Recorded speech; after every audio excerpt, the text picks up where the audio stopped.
მხარეთა ეროვნული მართვის მოწმობების ურთიერთაღიარების და გადაცვლის შესახებ შეთანხმების ახლო მომავალში ხელმოწერის თაობაზე იტალიისა და საქართველოს მთავრობებს შორის შეთანხმება შედგა. საკითხთან დაკავშირებით რომში ვიზიტის ფარგლებში საქართველოს საგარეო საქმეთა მინისტრის მოადგილემ და იტალიაში საქართველოს პოლიციის ატაშემ შეხვედრა გამართეს იტალიის ტრანსპორტის და ინფრასტრუქტურის სამინისტროში.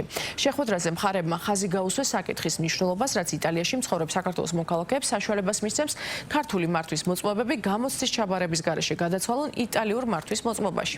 მხარეებმა განიხილეს შეთანხმების შინაარსობრივი მხარე და იმედი გამოითქვა, რომ შესაბამისი პროცედურების ოპერატიულად დასრულების შემდეგ შესაძლებელი იქნება შეთანხმების ხელმოწერაც. საქართველოს მსგავსი შეთანხმება უკვე გაფორმებული აქვს ესპანეთთან, საბერძნეთთან და ირლანდიასთან.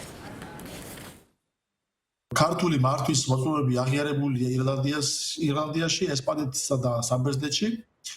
აქტიურად გრძელდება მუშაობა ევროპის სხვა სახელმწიფოებთან და იტალიურ მხარესთან კონსულტაციის ფარგლებში შევთანხმდით, რომ აქტიურად ვიმუშავებთ ამ მიმართულებით.